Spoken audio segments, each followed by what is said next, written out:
Saudara, pemerintah menyebut serius mengusut dugaan kebocoran kata sandi pusat data nasional yang diduga dilakukan karyawan vendor. Sebagai salah satu vendor, Telkom mengklaim sedang menunggu hasil investigasi BSSN dan cybercrime.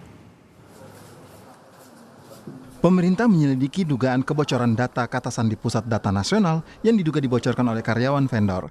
Dirjen Aplikasi dan Informatika Kominfo yang mengundurkan diri, Samuel Abriani, menegaskan pemerintah berkolaborasi menginvestigasi dugaan itu. Pastinya lagi semua yang bekerja semua lagi bekerja, dari BSSN bekerja, cybercrime juga bekerja. Ya, ini dalam semua lagi diinvestigasi. Ya, namanya investigasi kok kamu nanya pertemuan.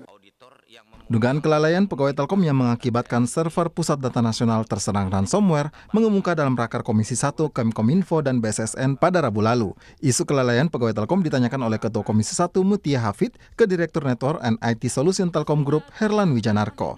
Herlan menjawab masih menunggu hasil audit forensik dari BSSN. Backup sih itu bukan tata kelola sih Pak. Siap. Kalau alasannya, ini kan kita nggak hitung Surabaya Batam backup kan, karena cuma 2% kan. Ya berarti itu bukan tata kelola, itu kebodohan aja sih Pak. Bahwa kan kita tahu kalau ransomware itu tidak bisa masuk sendiri, ya jadi ada yang membawa.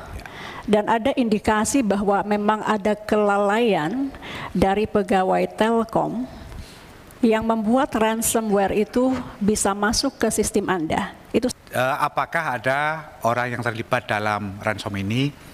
Kita benar-benar menunggu hasil audit forensik. Saya nggak bilang terlibat Pak ya.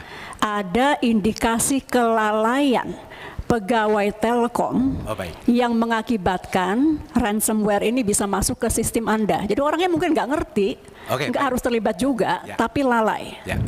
Baik Ibu Ketua, jadi kami untuk itu betul-betul menunggu hasil audit forensik dari BSSN. Menko Polhukam Hadi Cahyanto mengeklaim layanan publik sudah kembali normal imbas serangan siber ke pusat data nasional sementara di Surabaya. Menko Polhukam menyebut pemerintah berupaya meningkatkan kemampuan pusat data nasional pengganti PDNS Surabaya agar bisa memiliki kemampuan backup ganda dan pengamanan berlapis. Kita serius untuk menangani permasalahan PDNS 2 di Surabaya. Serius kita melaksanakan.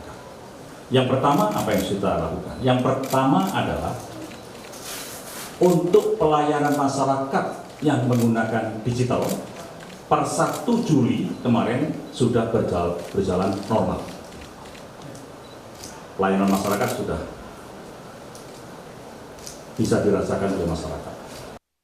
Serangan ransomware varian Lockbit versi ketiga atau ransomware BrainChipper di bulan Juni menyerang pusat data nasional di Surabaya.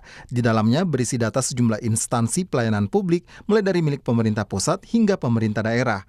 Dampaknya 282 instansi pusat dan daerah mengalami gangguan pelayanan, salah satunya imigrasi untuk data perlintasan di bandara dan pelayanan paspor. Pemerintah belum sepenuhnya berhasil memulihkan data PDN yang dikunci peretas meski kunci dekripsi telah diberikan peretas. Tim Liputan, Kompas TV.